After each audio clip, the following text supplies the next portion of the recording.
How's it going, critter people? I hope you all are doing well. I saw this story a couple of days ago in my news feed, and I thought this would be something really good to cover. So, this is apparently about a dog who had attacked a woman at a Home Depot. It was a Great Dane that the woman had asked permission to give the dog a little treat or a cookie, asked the dog to sit, and when she bent over to give her the cookie, the dog lunged up and bit the woman in the face.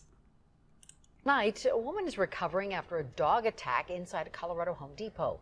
Denver 7's Christian Lopez spoke with local animal control officials who have now tracked down the dog and owners responsible. Okay, so first I want to say that, of course, the dog is not at fault. The dog is being a dog and reacting the way a dog would. A lot of times when people get in the face of a dog, period, the dog can be very nervous. Just because you have a cookie or you have something or you want to pet the dog does not mean the dog is giving consent. Just because you put the dog in a sit or make the dog sit does not mean that you are now safe.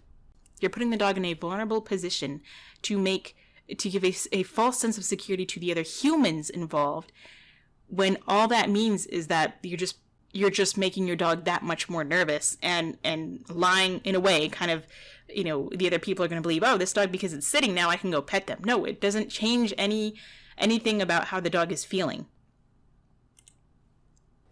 The incident happened here at the Evergreen Home Depot. Officials say the woman was attacked while trying to feed the dog a treat. As customers and employees were helping the victim, the dog's owner left the scene. Your dog is basically your property, your pets. A critical message for pet owners everywhere. Which is unfortunate that people say that your dog is your property. I mean, yes, they're your responsibility. They're more than just property, but people, that's where the kind of mindset of, you sit before you get this, or you sit before you get that, or whatnot. It's like you're looking at it as it is property. You're not looking at it as a sentient being that has emotions and a state of mind and has emotional needs, and just because somebody wants to pet them, just because they're furry, does not mean their consent. Just because it's sitting does not mean that it wants to be pet anymore. You're making it that much more nervous. You want to make sure that you are in complete control. To prevent attacks like the one that happened at this Home Depot last Friday. Jennifer. And for me, seeing complete control of an animal, I would be more worried about control of the situation. I would want to control a situation around what my animal is going to be in. So, for my dog, I don't just let people just come in and pet him, or I say, yeah, you can pet him. And if he moves away, then I don't force him to accept petting. They kind of get the idea, oh, he doesn't want to be pet. Likewise, if I'm around an animal and I bend down to go pet them, or let them sniff me, or if a dog is sniffing me and I bend down just to go pet them, just to say hi, and they move away, I say, okay, they're not giving me consent to pet them. I'm not going to bother. Even if the person says, oh, you can pet my dog. If I ask a person, then I look at the dog and kind of ask them in a way, may I have consent to pet you, dog? And if they show that they're not comfortable with it, then I don't pet them. Depot last Friday. Jennifer Dow with Jefferson County's Animal Control says it all happened when a woman asked for permission to pet the dog. The owners told her to first give the dog a treat as part of its training. Okay, so we're going to go back to look at the dog in question. Okay, so part of the dog's training asked them to sit before giving them reward. So over-controlling, in my opinion, over-controlling, because we lose sight of, okay, all we see is, we only see it through a filter, that if you want anything, dog, you have to sit for it. You have to work for it. I'm all fine with training, but she has a very tight head halter on this dog. It's a Great Dane, snubbed up right behind the collar. So this tells me she doesn't have a lot of control over this dog. And that doesn't mean that you need to be a tyrannical leader to control a very large dog. This just tells me she doesn't know how to teach the dog not to pull, how to, not get into things for whatever training. So she relies on a tool that restricts the head. It's tight, it's uncomfortable. So this is a red flag for me that, depending on how you handle the animal and what you expect of them, which would be, in my opinion, here would be unreasonable to expect them to sit. Again, you're making this dog become, less frightening just as is, so the person can come into their space. And yes, although they're going to give it a treat, the dog doesn't necessarily care, as we saw here. The dog clearly didn't care. Or it sounds like the dog didn't care for the treat. That's why they lunched, because they were already nervous. They're probably in over a threshold. Somebody wanted to pet them and give them a treat. Maybe one of the workers there, I don't know. Maybe just somebody else. And the person who is working and training the dog, just because you're not certified or anything doesn't mean that you're not training your own dog. The person responsible wanted to make sure that the dog sat before getting a reward, when I would be more worried about the dog being comfortable, period. Not worried about sitting for a reward or for a treat. It's, yes, you sit, you get a reward, but then I also get to pet you. And it's like, it's just, we're not asking the dog for consent because they don't have consent. They're property. So what I'm saying is this could have been prevented, but people see it through a filter that it's the dog's fault. That, we need to make them sit or lay down or become submissive so that the egotistical human in the scenario can, whether they're the victim or not, can come in and loom over the dog or get close to them or kiss them or get, hands on them.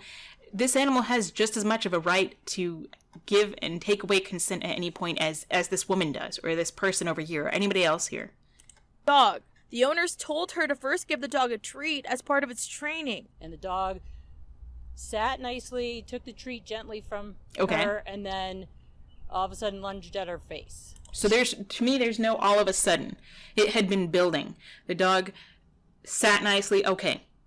Did the dog actually sit because the person was able to lure the dog into a sit, or was the person holding the leash so tight as we saw here?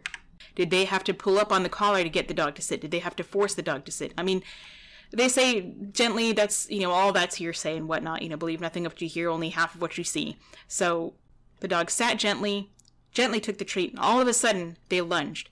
If you had actually been really focused on the dog, how the dog felt and their interaction and their body language between the interaction with the human, then you'd be able to tell a whole different story. Its training. And the dog all of a sudden lunged at her face. She was bleeding a lot. She says the woman's injuries were so bad she'll need surgery. The Jefferson County Sheriff's Office was able to find the owners thanks to and that's very unfortunate. Like, that's sad. Like, I'm sad that I'm sorry this happened to that person, and I'm sad this happened to the dog. I mean, who knows if the dog will be put down or whatnot, but, this person just walking their dog around, snubbing around by their head and over controlling and this and that, and then look, she needs to be held accountable just like anybody else would. If my dog ever did this, I should be held accountable. Okay, and other people can take this and learn from it, that just because the dog looks like they're in a certain position, or because we can make them sit or make them put up with our human antics, doesn't mean that they're going to put up with it. And doesn't mean that you're safe. Just because a dog is sitting, I can read their minuscule body language, the whale eyes or the closed short lips or whatnot, and I maybe don't want to go over and say hi to that dog. This dog may not have given any other warning signs because she may have been taught over time by her owner or trainer, whoever else is here. She may have been taught that you get corrected for growling, showing teeth, or grumbling, or moving away. So you have no option but to accept petting that you don't want. Now, should this dog be able to accept petting from certain people? Sure. But whose business is it to tell you who they accept petting from? I mean, from the owner? Yeah. Would it be helpful and safe for the animal? Yes. From a vet tech? Yes. But maybe not even then. My own Shiba, the vet techs, I tell them, let me hold him and he will not fight you. He's never bitten anyone. He's never tried to. He's never attempted. And all the vets happen to say, which I appreciate very much, that he's one of the nicest Shibas that they see. And it's because I take the time to make sure that he's comfortable with handling and he's comfortable with me handling. And the vet techs can take him back there, and the doctor can, put him in for a x-ray, and he's totally fine.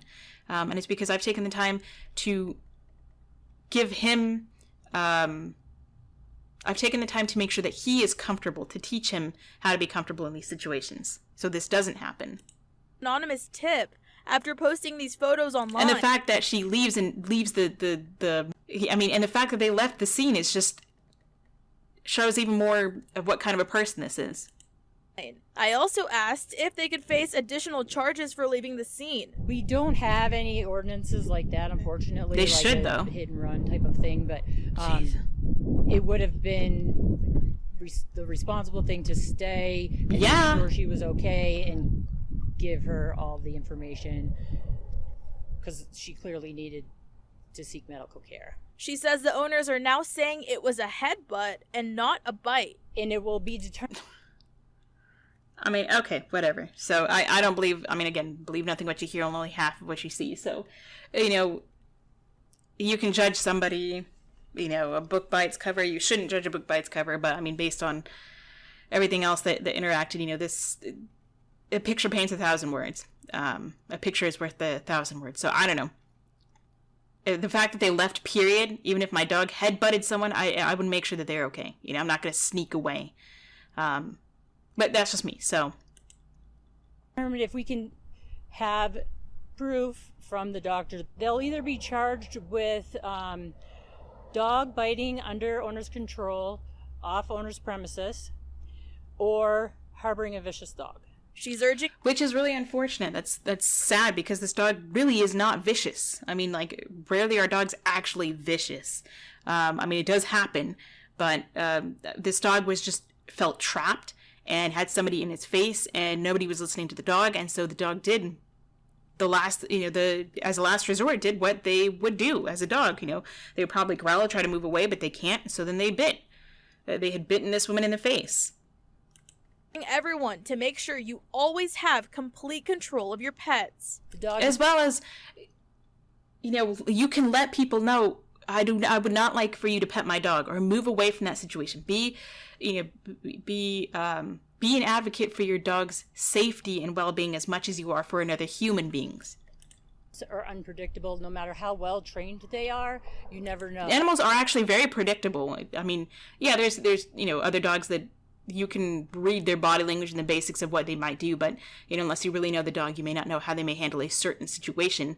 But dogs are very predictable, unless we've taught them not to be predictable. We've stopped them from using, and this is nothing against her. I mean, I'm just saying, you know, we've stopped them from showing the signs of moving up the ladder of agitation, or reactivity, you know. So they're nervous, they have the whale eyes, they have the short lips or a closed mouth, or they start giving lip licks or yawns, and then you know, it moves up to, you know, low grumbling and then growling and showing teeth, and, you know, if we correct all that, then all they have is just to go from 0 to 60. Animal control says the dog is at home and must quarantine for 10 days to make sure it's not showing any signs of rabies. Officials are still looking into the case to determine exactly what charges will be filed. Reporting in Evergreen, I'm Christian Lopez, Denver 7. So that's that. I just happened to see it, and I thought it would be interesting to cover that. You know, of course, it's not the dog's fault. People might get on my case because I'm harping on this woman, and I want people to be able to hold the human accountable. You know, enough people don't hold the human accountable, and they say, oh, well, the poor thing, they didn't know, or this or that. It's like, okay, great. You know, I'm not saying that she needs any kind of harm sent her way or any death threats or anything like that by any means. No, that's not what I'm saying here. I'm saying that, you know, you need to learn from your mistakes. I've learned from stupid mistakes I've made with my Shiba, where thankfully no one else was put in danger, but my Shiba was. You know, he doesn't care. The animals don't care what intentions, you know, you have for them. They care what you do. They don't care what you say. And so I hope this is you know, this can be a lesson that other people can learn. If this person doesn't, you know, if this woman doesn't, then hopefully other people can learn, hey, be an advocate. You know, dogs don't like other strangers in their face, just like you wouldn't. And even if you do, then maybe that's a special case. But you can read the dog's body language as to whether they are willingly accepting of attention and petting and coming into their space, or if they're not. And don't worry so much about the sits and the downs and the stays, and worry more about, you know, is my dog comfortable in this situation? Are they comfortable enough to offer a sit on their own, or can I ask them and they comfortably do it? And I'm not doing it just to make the human coming in feel more safe and more comfortable, you know, with the whole situation. So, okay, so that's that. Let me know what you thought of this. I hope to see you all before long, and be sure to give your little critters a howdy do for me, or some kind of a treat, or something like that. Thanks again, everybody, and until next time, stay positive.